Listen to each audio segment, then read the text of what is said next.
ಯಾವುದೇ ಒಂದು ಜೀವಿ ಭೂಮಿ ಮೇಲೆ ಹುಟ್ಟಿದ ಮೇಲೆ ಅದಕ್ಕೆ ಮರಣ ಅಂತ ಇದೆ. ಆದರೆ ನಮ್ಮ ದೇಹದಲ್ಲಿ ಲಾಂಜಿವಿಟಿ ಜೀನ್ಸ್ಗಳಿರುತ್ತೆ. ಆ ಜೀನ್ಸ್ಗಳನ್ನ ಆಕ್ಟಿವೇಟ್ ನಾವು ಮಾಡಿದಾಗ ನಾವು ಬಹಳಷ್ಟು ವರ್ಷಗಳ ಕಾಲ ಬದುಕ್ತೀವಿ. ಕೆಲವೊಂದು ಪ್ರದೇಶ, ಇಡೀ ಭೂಮಂಡಲ ಅಂತ ನಾವು ತಗೊಂಡ್ರೆ ಕೆಲವು ಬ್ಲೂ ಝೋನ್ಸ್ಗಳಿದೆ. ಆ ಬ್ಲೂ ಝೋನ್ಗಳಲ್ಲಿ ವಾಸ ಮಾಡುವ ಜನರ ಸರಾಸರಿ ಆಯಸ್ಸು 100+ ಅಂತ ಕರೀತಾರೆ. ಅಷ್ಟು 100+ ಆದರೂ ಸಂಪೂರ್ಣ ಆರೋಗ್ಯವಂತರಾಗಿರ್ತಾರೆ. ಶತಾಯುಷಿಗಳು, ಎಲ್ಲರೂ ಶತಾಯುಷಿಗಳು. ಈ ಒಂದು ಲಾಂಜಿವಿಟಿ ಜೀನ್ ಆಕ್ಟಿವೇಟ್ ಆಗಬೇಕು ಅಂತಂದ್ರೆ ಅವರ ಒಂದು ಜೀವನ ಶೈಲಿ ಯಾವ ರೀತಿ ಇರಬೇಕು, ಅವರ ಆಹಾರ ಪದ್ಧತಿ, ಇದೆಲ್ಲ ಯಾವ ರೀತಿ ಅಂತ ನಾವು ನೋಡೋದಾದ್ರೆ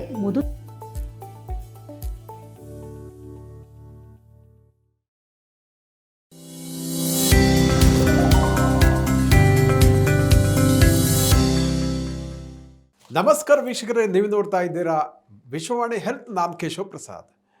ವೀಕ್ಷಕರೇ, ಇವತ್ತಿನ ವಿಶೇಷ ಟಾಪಿಕ್ನಲ್ಲಿ ನಾವೊಂದು ವಿಶೇಷ ಟಾಪಿಕ್ ಬಗ್ಗೆ, ಅಂದರೆ ಅಮರತ್ವವನ್ನು ಪಡೀಲಿಕ್ಕೆ ಸಾಧ್ಯ ಇದೆಯಾ, ಸಾವಿಲ್ಲದ ಜಾಗ ಏನಾದರೂ ಇದೆಯಾ, ಅದರ ಬಗ್ಗೆ ಸಾಕಷ್ಟು ಉಪಯುಕ್ತವಾದಂಥ ಮಾಹಿತಿಯನ್ನು ತಿಳ್ಕೊಳ್ಳೋಣ. ಈ ಇಂಟ್ರೆಸ್ಟಿಂಗ್ ಸಬ್ಜೆಕ್ಟ್ ಬಗ್ಗೆ ಮಾತಾಡಲಿಕ್ಕೆ ನಮ್ಮ ಜೊತೆ ಇವತ್ತು ಮೈಸೂರು ವಿಶ್ವವಿದ್ಯಾಲಯದ ಜೆನೆಟಿಕ್ಸ್ ಆ್ಯಂಡ್ ಜೆನೋಮಿಕ್ಸ್ ವಿಭಾಗದ ಅಧ್ಯಕ್ಷರಾದ ಪ್ರೊಫೆಸರ್ ಸುತ್ತೂರು ಎಸ್ ಮಾಲಿನಿ ಅವರು ನಮ್ಮ ಜೊತೆ ಇದ್ದಾರೆ. ಬನ್ನಿ ಕಾರ್ಯಕ್ರಮಕ್ಕೆ ಅವರನ್ನ ವೆಲ್ಕಮ್ ಮಾಡೋಣ. ನಮಸ್ಕಾರ ಮೇಡಮ್. ಇವತ್ತಿನ ಟಾಪಿಕ್ ಭಾಳ ಇಂಟ್ರೆಸ್ಟಿಂಗ್, ನನಗೆ ಸ್ವತಃ ಭಾಳ ಕುತೂಹಲ ಉಂಟಾಗ್ತಾ ಇದೆ. ಯಾಕಂದರೆ ಹಿಂದಿನ ಕಾಲದಲ್ಲಿ ನಾವು ಕೇಳ್ತಾ ಬಂದಿದ್ವಿ. ಈಗ ಸಮುದ್ರ ಮಥನ ಅಂತ ಆಯಿತು, ಪುರಾಣಗಳಲ್ಲಿ ಹೇಳ್ತಾರೆ, ರಾಕ್ಷಸರು ದೇವತೆಗಳು ಯುದ್ಧ ಮಾಡಿದ್ರು ಅಮರತ್ವ ಪಡೀಲಿಕ್ಕೆ, ಅಮೃತವನ್ನು ಪಡೀಲಿಕ್ಕೆ. ಕೊನೆಗೆ ಅದು ದೇವತೆಗಳ ಪಾಲಾಯಿತು, ಒಂದಷ್ಟು ರಾಕ್ಷಸರಿಗೂ ಹೋಯಿತು ಅಂತ.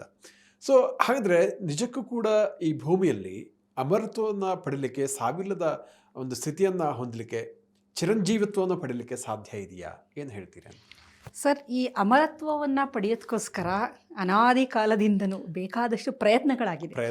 ನೀವು ಹೇಳಿದ ಹಾಗೆ ಅಮೃತ, ಅದನ್ನು ಕುಡಿದವರು ದೇವತೆಗಳು, ಅಮರರು ಅಂತೆಲ್ಲ ಹೇಳ್ತೀವಿ.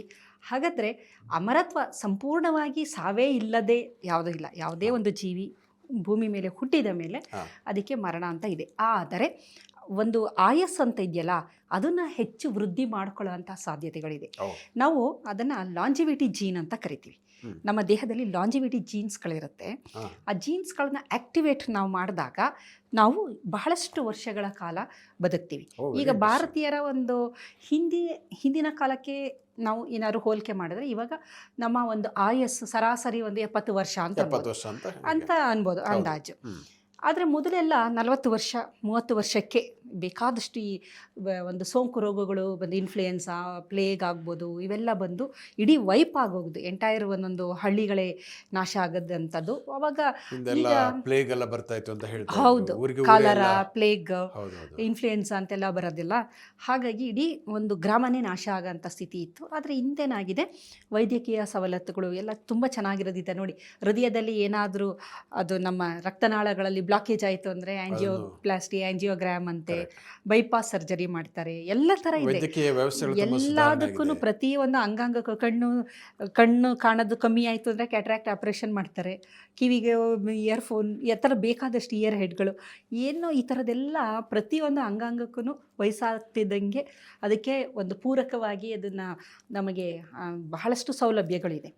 ಆದರೆ ಜಗತ್ತಿನಲ್ಲಿ ಕೆಲವೊಂದು ಜಾಗದಲ್ಲಿ ಅಲ್ಲಿಯ ಜನರ ಸರಾಸರಿ ಆಯಸ್ಸು 100 ವರ್ಷಕ್ಕಿಂತ ಹೆಚ್ಚಿದೆ ಅಂತೇಳಿ ಬಹಳಷ್ಟು ಅದರ ಬಗ್ಗೆ ಸಂಶೋಧನೆಗಳು ನಡೀತಾ ಇದೆ. ಅಂತಹ ಜಾಗಗಳನ್ನು ಬ್ಲೂ ಝೋನ್ ಅಂತ ಕರೀತಾರೆ. ಕೆಲವೊಂದು ಪ್ರದೇಶ, ಇಡೀ ಭೂಮಂಡಲ ಅಂತ ನಾವು ತಗೊಂಡ್ರೆ ಕೆಲವು ಬ್ಲೂ ಝೋನ್ಸ್ಗಳಿದೆ. ಆ ಬ್ಲೂ ಝೋನ್ಗಳಲ್ಲಿ ವಾಸ ಮಾಡುವ ಜನರ ಸರಾಸರಿ ಆಯಸ್ಸು 100+ ಅಂತ ಕರೀತಾರೆ. ಅಷ್ಟು 100+ ಆದರೂ ಸಂಪೂರ್ಣ ಆರೋಗ್ಯವಂತರಾಗಿರ್ತಾರೆ. ಶತಾಯುಷಿಗಳು, ಎಲ್ಲರೂ ಶತಾಯುಷಿಗಳು. ಯಾವುದೇ ರೀತಿ ಕಾಯಿಲೆ, ವಯೋವೃದ್ಧ ಸ್ವಲ್ಪ ಇರಬಹುದು, ಆದರೆ ಕಾಯಿಲೆ ಕಸಾಲೆ ಅಂತ ನಾವೇನಂತೀವಿ ಏನೂ ಇಲ್ಲದೆ ಸಂತೋಷವಾಗಿ ಆರಾಮಾಗಿ ಇರೋಂಥದ್ದು ಕೆಲವು ಪ್ರದೇಶಗಳನ್ನು ನಾವು ಭೂಮಂಡಲದಲ್ಲಿ ನೋಡ್ಬೋದು. ಅದರಲ್ಲಿ ಪ್ರಮುಖವಾಗಿ ಒಕಿನೋವಾ ಅಂತ ನೀವು ಕೇಳಿರ್ಬೋದು. ಜಪಾನಿನಲ್ಲಿ, ಮೊದಲೇ ಜಪಾನಿನಲ್ಲಿ ಆಯಸ್ಸು ಜಾಸ್ತಿ ಅವರಿಗೆ.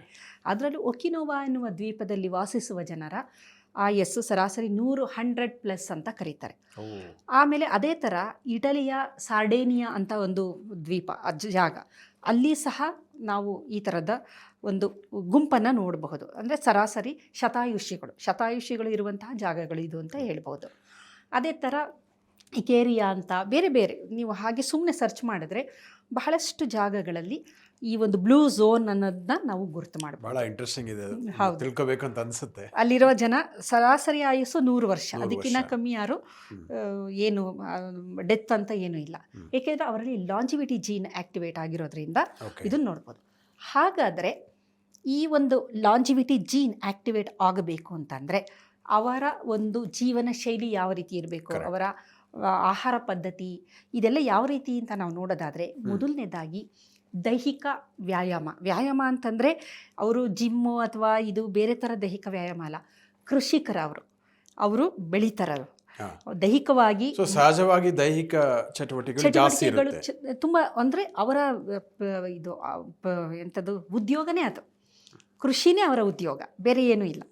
ಆ ಜಾಗದಲ್ಲಿ ವಾಸಿಸುವ ಜನರ ಮೇಯ್ನು ಕಸುಬು ಏನು ಅಂತಂದರೆ ಕೃಷಿ. ಅವರು ತರಕಾರಿಗಳು, ಹಣ್ಣು ಮತ್ತು ಏನು ಅವ್ರಿಗೆ ಬೇಕೋ ಅದನ್ನೆಲ್ಲ ಬೆಳೆಯುವಂಥದ್ದು. ಪ್ರತಿಯೊಬ್ಬರನ್ನು ದಿನ ಬೆಳಗ್ಗೆ ಆಯಿತು ಅಂತಂದರೆ ಅವರು ಕೃಷಿಕರಾಗಿ ಹೋಗಿ ಭೂಮಿಯಲ್ಲಿ ಬೆಳೆಯುವಂಥದ್ದು, ಗಿಡ ಇದು ಅಂಥದ್ದು ಬೆವರು ಸುರಿಸಿ ದುಡಿಯುವಂಥದ್ದು, ವ್ಯವಸಾಯವನ್ನು ಮಾಡುವಂಥದ್ದು, ಇದು ಮಾಡ್ತಾ ಬಿಡ್ತಾರೆ. ಎರಡನೇದಾಗಿ ಅಲ್ಲಿರುವ ಎಲ್ಲ ಜನರ ಬಹಳ ಪ್ರಮುಖವಾದ ಆಹಾರ ಅಂದರೆ ಸಸ್ಯಾಹಾರ. ಮಾಂಸಾಹಾರ ತುಂಬಾ ಕಮ್ಮಿ, ಇಲ್ಲ ಅಂತಲೇ ಅಂತಾರೆ ಕೆಲವು. ಸಸ್ಯಾಹಾರ ಯಥೇಚ್ಛವಾಗಿ ಹಣ್ಣು, ಸೊಪ್ಪು, ತರಕಾರಿಗಳು ಫ್ರೆಶ್ ಅದನ್ನು ಅಲ್ಲಿ ಬೆಳೀತಾರೆ. ಅದು ಯಾವುದೇ ರೀತಿಯ ರಾಸಾಯನಿಕಗಳನ್ನು ಸಿಂಪಡಿಸಿಲ್ಲ, ಯಾವುದೂ ರಾಸಾಯನಿಕ ಸಿಂಪಡಿಸಿಲ್ಲ, ಹಾಗೇ ಬೆಳೀತಾರೆ. ಆಮೇಲೆ ಅದನ್ನು ವ್ಯಾಪಾರ ಥರನೂ ಮಾಡಲ್ಲ ಅವರು. ಇವರು ಬೆಳೆದಿರೋದು ಅವರಿಗೆ ಕೊಡೋದು, ಅವರು ಬೆಳೆದಿರೋದು ಇವರು ಕೊಡೋದು ಆ ಗ್ರಾಮದಲ್ಲಿ. ಆ ಥರ ಯಾವುದೇ ರೀತಿ ಪೆಸ್ಟಿಸೈಡ್, ಇನ್ಸೆಕ್ಟಿಸೈಡ್, ಹರ್ಬಿಸೈಡ್ ಯಾವುದೂ ಇಲ್ಲ. ಆರ್ಗ್ಯಾನಿಕ್ ಅಂತ ನಾವೇನು ಹೇಳ್ತೀವಿ ಇವಾಗ, ಆ ಥರದ ಹಟ್ಟಿ ಗೊಬ್ಬರ ಎಲ್ಲ ಯೂಸ್ ಮಾಡಿ ಬೆಳೆಯುವಂಥದ್ದು. ಮತ್ತು ಅಲ್ಲೇ ತೆಗೆದುಕೊಂಡು ಹಾಗೆ ಅದನ್ನು ಬಂದು ಅವರು ಅದನ್ನು ಆಹಾರವಾಗಿ ಸೇವನೆ ಮಾಡೋದು ಸಸ್ಯಾಹಾರ. ಆಮೇಲೆ ಬಹಳ ಪ್ರಮುಖವಾಗಿ ಬೇಕಾಗಿರುವಂಥದ್ದು ಒಳ್ಳೆಯ ನಿದ್ರೆ ಮಾಡ್ತಾರೆ. 7 to 8 hours ಒಳ್ಳೆ ಸ್ಲೀಪ್ ಇದೆ ಅಲ್ಲಿಯ ಜನರದು ಅಂತ ಇದನ್ನು ಬಹಳ ಅಧ್ಯಯನಗಳು ಮಾಡಿದ್ದಾರೆ. ಏನಕ್ಕೆ ಈ ಥರ ಅವರು ತುಂಬ ಆರೋಗ್ಯವಾಗಿದ್ದಾರೆ, ಯಾಕೆ ಸರಾಸರಿ ಇಷ್ಟು ವರ್ಷ ಬದುಕ್ತಾ ಇದ್ದಾರೆ ಅಂತ. ಆಮೇಲೆ ಯಾವುದೇ ರೀತಿ ಪ್ರೋಸೆಸ್ಡ್ ಫುಡ್ಡೇ ಇಲ್ಲ, ಯಾವುದೂ ಪ್ರೋಸೆಸ್ ಫುಡ್ ಇಲ್ಲ. ನಾವು ಬಳಸುವಂತಹ ಜಂಕ್ ಆಹಾರ ಆಗ್ಬೋದು, ಬೇಕರಿ ಐಟಮ್ ಆಗ್ಬೋದು, ಯಾವುದೂ ಇಲ್ಲ. ಎಲ್ಲ ಫ್ರೆಶ್ಶು, ಎಲ್ಲ ತರಕಾರಿ, ಸೊಪ್ಪು, ಯಾವುದು ಸಂಸ್ಕರಿಸಿದ ಆಹಾರ ಅಂತೀವಲ್ಲ ಯಾವುದೂ ಇಲ್ಲ. ಎಲ್ಲ ಫ್ರೆಶ್ ಅಲ್ಲೇ ಮಾಡು, ಅಲ್ಲೇ ತಿನ್ನು, ಆ ಥರ ಮಾತ್ರ ಮಾಡುವಂಥದ್ದು. ಜೊತೆಗೆ ಒಳ್ಳೆ ನಿದ್ರೆ ಮಾಡ್ತಾರೆ. ಇದರ ಜೊತೆಗೆ ಒತ್ತಡ ಅನ್ನೋದು ಬಹಳನೇ ಝೀರೋ ಅಂತ ಅಂತಾರೆ. ಒತ್ತಡನೇ ಇಲ್ಲ ಅಲ್ಲಿಯ ಜನಕ್ಕೆ, ಯಾವುದರ ಬಗ್ಗೆನೂ ಅವರಿಗೆ ಒತ್ತಡವೇ ಇಲ್ಲ. ಜೊತೆಯಲ್ಲಿ ಇದು ಒತ್ತಡದ ನಿರ್ವಹಣೆ ಯಾವ ರೀತಿ ಮಾಡ್ತಾರೆ ಅಂದರೆ, ಅವರು ಆ ಇಡೀ ಗ್ರಾಮ ಏನು, ಆ ದ್ವೀಪ ಏನಿರುತ್ತೆ ಅಲ್ಲಿ ಸಂಬಂಧಗಳು ಅಂದರೆ ಸಾಮಾಜಿಕ ಆರೋಗ್ಯ ಅಂತ ನಾವು ಹೇಳ್ತೀವಿ, ಕುಟುಂಬ ವ್ಯವಸ್ಥೆ ಅದ್ಭುತವಾಗಿದೆ ಅಂತ. ಅಜ್ಜ ಅವ್ರಿಗಿನ್ನ ವಯಸ್ಸಾಗಿರೋರು, ಏಕೆಂದರೆ 100+ ಅಂದರೆ ಎಷ್ಟು ತಲೆಮಾರು, 4 ತಲೆಮಾರುಗಳನ್ನು ನೀವು ನೋಡ್ಬೋದು, 4-5 ತಲೆಮಾರುಗಳನ್ನು ಸಹ ನೀವು ನೋಡಬಹುದು. ಎಲ್ಲರೂ ಒಟ್ಟಾಗೆ ಇರ್ತಾರೆ, ಅಷ್ಟು ಜನ ಒಟ್ಟಾಗೆ ಇರ್ತಾರೆ. ಎಲ್ಲರೂ ವ್ಯವಸಾಯ ಮಾಡ್ತಾರೆ. ಯಾರಿಗೆ ಎಷ್ಟೆಷ್ಟು ಕೆಲಸ ಮಾಡೋಕ್ಕೆ ಸಾಧ್ಯ ಅಷ್ಟು ಕೆಲಸಗಳನ್ನು ಅವರು ಮಾಡ್ಕೊತಾ ಹೋಗ್ತಾರೆ. ವಯಸ್ಸಾದವರು ಅವರ ವಯಸ್ಸಿಗೆ ತಕ್ಕಂತಹ ಕೆಲಸಗಳು, ಆ ಥರ. ಯುವಕರು ಹೆಚ್ಚು ಶ್ರಮ ವಹಿಸಿ ಕೆಲಸ ಮಾಡುವಂತಹದ್ದು. ಆ ರೀತಿ ಇಡೀ ಕುಟುಂಬ ಯಾರೂ ಬೇರೆ ಇರಲ್ಲ, ಎಲ್ಲ ದೊಡ್ಡ ದೊಡ್ಡ ಕುಟುಂಬ, ಅವಿಭಕ್ತ ಕುಟುಂಬಗಳು ಅಂತ ನಾವು ಏನು ಕರಿತಾ ಇದ್ದೀವಿ ಆ ಥರ ಅವಿಭಕ್ತ ಕುಟುಂಬ ಇರುತ್ತೆ. ಸಾಮಾಜಿಕ ಆರೋಗ್ಯ ಇದೆ, ಒತ್ತಡವೇ ಇಲ್ಲ ಅಂತ ಅಂತಾರೆ. ಯಾವುದೇ ರೀತಿಯ ಒತ್ತಡ ಕಾರಕಗಳೇ ಇಲ್ಲ ಅವರಿಗೆ, ಏಕೆಂದರೆ ಅವ್ರಿಗೇನು ಬೇಡ, ಅಲ್ಲಿ ಬೆಳೀತಾರೆ, ಅಲ್ಲಿ ತಿಂತಾರೆ, ನಿಶ್ಚಿಂತೆಯ ಬದುಕು. ಮತ್ತು ಹೊರಗಿನ ಪ್ರಪಂಚದ ಸಂಪರ್ಕ ಇಲ್ಲ, ಮೊಬೈಲ್ ಫೋನ್ಗಳಿಲ್ಲ, ಸೋಷಿಯಲ್ ಮೀಡಿಯಾಗಳಿಲ್ಲ, TV ನ್ಯೂಸ್ಗಳಿಲ್ಲ, ಹೆದರಿಸುವಂಥದ್ದು, ಮಾನಸಿಕವಾಗಿ ಆತಂಕ ಉಂಟು ಮಾಡುವಂಥದ್ದು, ಹೊರಗಡೆ ಜಗತ್ತಿನಲ್ಲಿ ಏನು ನಡೀತಾ ಇದೆ ಗೊತ್ತಾಗಲ್ಲ ಅವರಿಗೆ. BP ರೈಸ್ ಆಗಲ್ಲ, ಯುದ್ಧ ನಡೀತಾ ಇದೆಯಾ, ಇರಾನ್ ಅಮೆರಿಕ ಯುದ್ಧ ಗೊತ್ತಿಲ್ಲ, ಇಲ್ಲ, ಗೋಲ್ಡ್ ಜಾಸ್ತಿ ಆಯಿತಾ, ಯಾವುದೂ ಇಲ್ಲ, ವೆಹಿಕಲ್ ತಗೋಬೇಕಾ, ಇಲ್ಲ.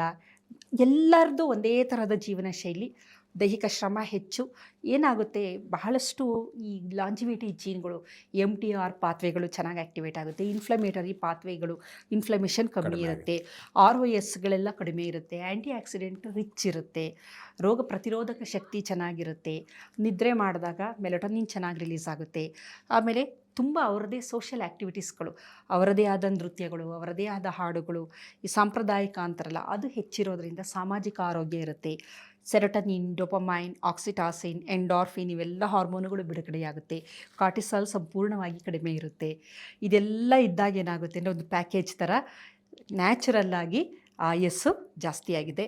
ಯಾವುದೇ ಹೃದಯ ಸಂಬಂಧಿ ಕಾಯಿಲೆ ಅಥವಾ ಯಾವುದೇ ರೀತಿ ಮಧುಮೇಹ, ಬೊಜ್ಜುತನ, ಯಾಕೆಂದರೆ ಅಷ್ಟು ಫಿಸಿಕಲ್ ಆ್ಯಕ್ಟಿವಿಟಿ ಇರೋದ್ರಿಂದ ಬೊಜ್ಜುತನ ಇರೋದಿಲ್ಲ. ಬೊಜ್ಜುತನ ಇಲ್ಲ ಅಂತಂದರೆ ಮಧುಮೇಹ, ಹಾರ್ಮೋನಿನ ಸಮಸ್ಯೆ, ಬಂಜೆತನ ಯಾವುದೂ ಇರಲ್ಲ. ಏಕೆಂದರೆ ಬೊಜ್ಜುತನವೇ ಮೂಲ ಅದರದ್ದು. ಹಾಗಾಗಿ ಈ ಥರ ಮೆಟಬಾಲಿಕ್ ಡಿಸಾರ್ಡರ್ಸ್ಗಳು ಏನೂ ಇಲ್ಲ. ಯಾವುದೇ ರೀತಿ ಕಾಯಿಲೆ ಇಲ್ಲದೇ ಇರುವುದರಿಂದ ಸರಾಸರಿ 100 ವರ್ಷಗಳ ಕಾಲ ಈ ಜನ ಬದುಕ್ತಾರೆ ಅಂತ ಬಹಳಷ್ಟು ಸಂಶೋಧನಾ ವರದಿಗಳು ತಿಳಿಸಿದೆ.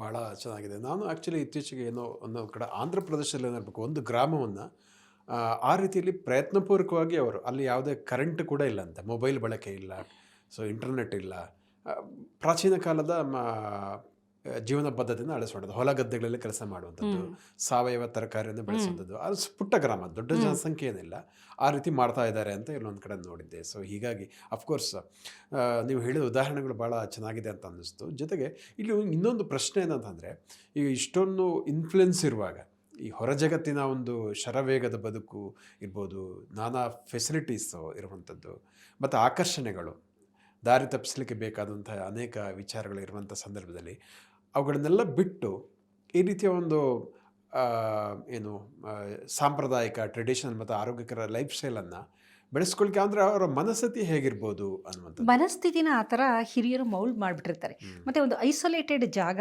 ಆದರೆ ಇನ್ಫ್ಲೂಯೆನ್ಸ್ ಇರೋದಿಲ್ಲ ಜಾಸ್ತಿ. ಅಂದ್ರೆ ಅಲ್ಲಿ ಕೂಡ ಒಂದು ಜಿಯೋಪೊಲಿಟಿಕಲ್ ಇರ್ಬೋದು ಅಥವಾ ಭೌಗೋಳಿಕವಾಗಿ ಕೂಡ ಅವರಿಗೆ ಪೂರಕವಾದ ಪರಿಸ್ಥಿತಿ ಬೇಕು. ಭೌಗೋಳಿಕವಾಗಿ ಅದಕ್ಕೆ ಪೂರಕವಾದ ಅಂಶಗಳು ಅಲ್ಲಿದೆ. ಹಾಗಾಗಿ ಅದು ಅಲ್ಲಿ ಆ ಒಂದು ಸಾವಿಲ್ಲದ I mean blue dot blue ಝೋನ್ಗಳು ಕ್ರಿಯೇಟ್ ಆಗಿರ್ಬೋದು ಸಹಜವಾಗಿ ಅಂತ. ಹೌದು ಅಲ್ವಾ? ಹೌದು. ಮತ್ತೆ ಅದರಲ್ಲಿ ನೋಡಿ, ಅವರು ಯಥೇಚ್ಛವಾಗಿ ದ್ರಾಕ್ಷಿಯನ್ನು ಬೆಳೀತಾರೆ. ದ್ರಾಕ್ಷಿಯಿಂದ ಬೇಕಾದಷ್ಟು ಅದರ ಜ್ಯೂಸ್ಗಳು ಅದೆಲ್ಲ ಸೇವನೆ ಮಾಡ್ತಾರೆ. ಮತ್ತು ಎಲ್ಲ ಹಣ್ಣು ಇದ್ರದ್ದು ರಸಗಳನ್ನು ಸೇವನೆ ಮಾಡ್ತಾರಲ್ಲ. ಇದರಲ್ಲಿ ದ್ರಾಕ್ಷಿಯಲ್ಲಿ ರೆಸ್ವೆರಿಟ್ರಾಲ್ ಇದೆ. ರೆಸ್ವೆರಿಟ್ರಾಲ್ ಅನ್ನೋದು ಒಂದು ಆ್ಯಂಟಿ ಏಜಿಂಗ್. ಅದು ಈ ಥರದ್ದು ಎಲ್ಲ ಬೇಕಾದಷ್ಟು ನಮ್ಮ ಹಣ್ಣು, ಸೊಪ್ಪು, ತರಕಾರಿಗಳಲ್ಲಿ ಬೇಕಾದಷ್ಟು ಅಂಶಗಳಿದೆ.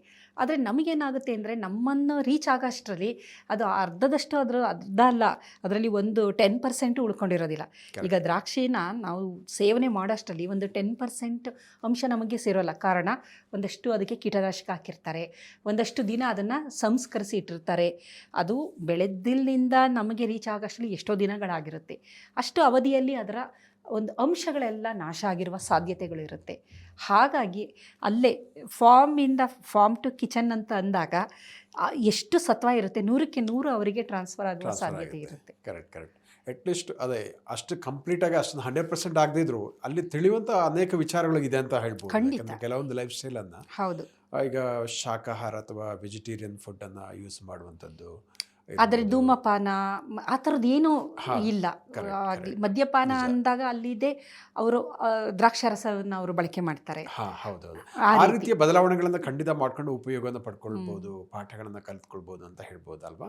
ಹೌದು. ಸೊ ಹಾಗಾಗಿ ನಮ್ಮ ವೀಕ್ಷಕರಿಗೆ ಒಂದು ವಿಶಿಷ್ಟವಾದಂತಹ ಒಂದು ಪರಿಚಯವನ್ನು ಬ್ಲೂ ಝೋನ್ ಬಗ್ಗೆ ಮತ್ತು ಅಲ್ಲಿನ ಜನರ ಒಂದು ದೀರ್ಘಾಯುಷ್ಯದ ಬಗ್ಗೆ, ಆ ಲಾಂಜಿವಿಟಿ ಜೀನ್ಗಳು ಯಾಕಾಗಿ ಆಕ್ಟಿವೇಟ್ ಆಗಿದೆ ಅದರ ಬಗ್ಗೆ ಸಾಕಷ್ಟು ಉಪಯುಕ್ತವಾದ ವಿಚಾರ, ಸಂಶೋಧನೆ ಭಾಳ ನಡೀತಾ ಇದೆ ಇದ್ರ ಮೇಲೆ. ಬೇಕಾದಷ್ಟು ದೀರ್ಘವಾದ ಸಂಶೋಧನೆ. ಈ ಥರ ಲಾಂಜಿವಿಟಿ ಜೀನ್ನ ಸಿಲ್ಕ್ ಮಾತ್ ಮೇಲೆ, ಏಕೆಂದರೆ ಜಪಾನಲ್ಲಿ ಸಿಲ್ಕ್ ತುಂಬ ಜಾಸ್ತಿ ಪ್ರೊಡಕ್ಷನ್ ಜಾಸ್ತಿ ಇದೆ. ಸಿಲ್ಕ್ ಮಾತ್ ಅದು 3 ದಿನ ಅಷ್ಟೇ ಇರೋ ಅಂಥದ್ದು. ಅದನ್ನು ತುಂಬ ದಿನ ಮಾಡಿದಾಗ ವೀವಿಂಗ್ ಅದರದ್ದು ಚೆನ್ನಾಗಿ ಜಾಸ್ತಿ, ಅದು ಥ್ರೆಡ್ ತುಂಬ ದಿನ ಅದು ವೀವ್ ಮಾಡುತ್ತೆ. ಆ ಥರ ಎಲ್ಲ ಅದ್ರ ಮೇಲೆ ಬೇಕಾದಷ್ಟು ಪ್ರಯೋಗಗಳನ್ನು, ಬೇರೆ ಬೇರೆ ಥರ ಪ್ರಯೋಗಗಳನ್ನು ಮಾಡಿ ನೋಡ್ತಾ ಇದ್ದಾರೆ. ನಿಜ ನೀವು ಹೇಳಿದ್ದು. ಜಪಾನಿಯರ ಆರೋಗ್ಯ ಶೈಲಿ ಬಗ್ಗೆ ಜಗತ್ತಿನಾದ್ಯಂತ ಚರ್ಚೆ ಆಗುತ್ತೆ. ಸಾಕಷ್ಟು ಲೇಖನಗಳು ಮಂಡನೆ ಆಗ್ತಾ ಇದೆ, ಇನ್ನೂ ಮಂಡನೆ ಆಗ್ತಾ ಇದೆ. ನೀವು ಹೇಳಿದಾಗ ರಿಸರ್ಚ್ ಕೂಡ ನಡೀತಾ ಇದೆ. ಅದರಿಂದ ತಿಳ್ಕೊಳ್ಬೇಕಾದಂಥ ವಿಚಾರಗಳು ಅನೇಕ ಇದೆ ಅನ್ನುವಂಥದ್ದು. ಅದರಲ್ಲಿ ಇನ್ನೊಂದು ಪ್ರಮುಖವಾಗಿ ಇಕಿಗಾಯ್ ಅಂತ ನೀವು ಕೇಳಿರ್ಬೋದು, ಅದೊಂದು. ಆಮೇಲೆ ಇನ್ನೊಂದು, ಅವರು ಬಹಳ ಪ್ರಮುಖವಾಗಿ ಏನು ಮಾಡ್ತಾರೆ ಅಂದರೆ, ಈವನ್ ಈ ಒಕೆನೋವಾ ಆ ದ್ವೀಪದಲ್ಲಿ ಅವರು ಆಹಾರ ಸೇವನೆ ಮಾಡಬೇಕಾದ್ರೆ ಕೇವಲ 80% ಮಾತ್ರ ಮಾಡ್ತಾರಂತೆ. 70 to 80% ಅಲ್ಲಿಗೆ ನಿಲ್ಲಿಸ್ತಾರೆ ಅವರು. ಇನ್ನೂ ಬೇಕು ಅನ್ನೋ ಸಂದರ್ಭದಲ್ಲೇ ನಿಲ್ಲಿಸ್ತಾರೆ. ಆದರೆ ನಾವುಗಳು ಮೂಗುವರೆಗೂ ಸಾಕಪ್ಪ ಆಗ್ತಾ ಇಲ್ಲ, ದೇಹ ತಡಿತಾ ಇಲ್ಲ ಅಂದರೆ ಚೆನ್ನಾಗಿದೆ ಅಂತ ತಿಂತೀವಿ. ಸೊ ಮೈಂಡ್ಫುಲ್ ಈಟಿಂಗ್ ಬೇಕು, ಸೆನ್ಸ್ ಆಗುತ್ತೆ ಬಾಡಿಗೆ ಸಾಕು ಅಂತ, ನಾವು ನಿಲ್ಸಲ್ಲ ಅಲ್ಲಿಗೆ, ಅದನ್ನು ನೆಗ್ಲೆಕ್ಟ್ ಮಾಡ್ತಾ ಬರ್ತೀವಿ. ಇದು ನೆಗ್ಲೆಕ್ಟ್ ಮಾಡ್ತಾ ಏನಾಗುತ್ತೆ, ಆ ಸೆನ್ಸೇಷನ್ ಹೊರಟೋಗ್ಬಿಡುತ್ತೆ. ನಿಜ. ನಾನು ಇನ್ನೊಂದು ಕೇಳಿದ್ದೀನಿ, ಜಪಾನಿಯರು ಯಾವ ರೀತಿ ಮಾಡ್ತಾರೆ ಅಂದರೆ, ಈಗ ಫುಡ್ಡನ್ನು ಒಟ್ಟಿಗೆ ಪ್ಲೇಟಿಗೆಲ್ಲ ಹಾಕಲ್ಲ ಅಂತ, ಅದನ್ನು ಸಣ್ಣ ಸಣ್ಣ ಪಾರ್ಟಾಗಿ ಸಣ್ಣ ಇದರಲ್ಲಿ ಏನು ಹೇಳ್ತಾರೆ ಬೌಲ್ಗಳಲ್ಲಿ ಹಾಕಿದ್ದಾರೆ, ಅವಾಗ ನೋಡ್ಲಿಕ್ಕೆ ತುಂಬ ಕಾಣುತ್ತೆ, ಹೊಟ್ಟೆ ಫುಲ್ ಆಯಿತು ಅಂತ ಅನ್ನೊಂದು ಫೀಲಿಂಗ್ ಬರುತ್ತೆ, ಅಲ್ಲಿಗೆ ನಿಲ್ಲಿಸ್ಬಿಡ್ತಾರೆ ಅಂತ. ಸೊ ಈ ರೀತಿಯ ಸಣ್ಣ ಪುಟ್ಟ ವಿಚಾರಗಳು ತುಂಬ ಇಂಟ್ರೆಸ್ಟಿಂಗ್ ಇದೆ. ಆಮೇಲೆ ಆಫೀಸಿಗೆ ಹೋಗಿದ್ರೆ ಈಗ 1-2-3 ಕಿಲೋಮೀಟರ್ ವ್ಯಾಪ್ತಿಯಲ್ಲಿದ್ದರೆ ಅವ್ರು ನಡ್ಕೊಂಡೇ ಹೋಗ್ತಾರೆ ಅಥವಾ ಸೈಕಲ್ ಯೂಸ್ ಮಾಡ್ತಾರೆ. ಶಾರೀರಿಕ ಶ್ರಮ ಆದಷ್ಟು ಅವರವರ ರೀತಿಯಲ್ಲಿ ಅದನ್ನು ಅವರು ಮೈಂಡ್ಫುಲ್ಲಾಗಿ ಅದನ್ನು ಅಡಾಪ್ಟ್ ಮಾಡ್ತಾರೆ ಅಂತ. ಸೊ ಹಾಗಾಗಿ ಏನಾಗುತ್ತೆ, ಒಂದು ಶಾರೀರಿಕ ಕಸರತ್ತು ಆಗುತ್ತೆ, ಮತ್ತೊಂದು ಕಡೆ ನೀವು ಹೇಳಿದಾಗೆ ಈ ಏನು ಆರೋಗ್ಯ ಕೂಡ ಬೆನಿಫಿಟ್ ಸಿಗುತ್ತೆ. ಈ ರೀತಿ ವಿಚಾರಗಳಂದರೆ ಆಧುನಿಕ ಲೈಫ್ ಸ್ಟೈಲ್ ಜೊತೆಗೆ ಅವರು ಅದನ್ನು ಅಳವಡಿಸ್ಕೊಳ್ತಾ ಇರುವಂಥದ್ದು. ಸೊ ಅದರಿಂದ ನಾವು ತಿಳ್ಕೊಳ್ಬೇಕಾದ ಸಾಕಷ್ಟು ಇದೆ. ಸೊ ಅದರಿಂದ ಈ ಲಾಂಜಿವಿಟಿ ಜೀನ್ಗಳ ಆ್ಯಕ್ಟಿವ್ ಆಗಲಿಕ್ಕೆ ಉಪಯೋಗ ಆಗ್ಬೋದು ಅಂತ ಅನಿಸುತ್ತೆ ಅಂತ ಹೇಳ್ತಾ, ಈ ಒಂದು ವಿಚಾರದ ಬಗ್ಗೆ ಸಾಕಷ್ಟು ಒಳನೋಟಗಳನ್ನು ತಿಳಿಸ್ಕೊಟ್ಟಿದ್ದೀರಾ, ಅದಕ್ಕಾಗಿ ಧನ್ಯವಾದಗಳು. ವೀಕ್ಷಕರ, ಇಂತಹ ಮತ್ತಷ್ಟು ಉಪಯುಕ್ತ ವಿಡಿಯೋಗಳಿಗೆ ವಿಶ್ವವಾಣಿ ಹೆಲ್ತ್ ಯೂಟ್ಯೂಬ್ ಚಾನಲನ್ನು ವೀಕ್ಷಿಸಿ ಮತ್ತು ಸಬ್ಸ್ಕ್ರೈಬ್ ಮಾಡಿ. ವಂದನೆಗಳು.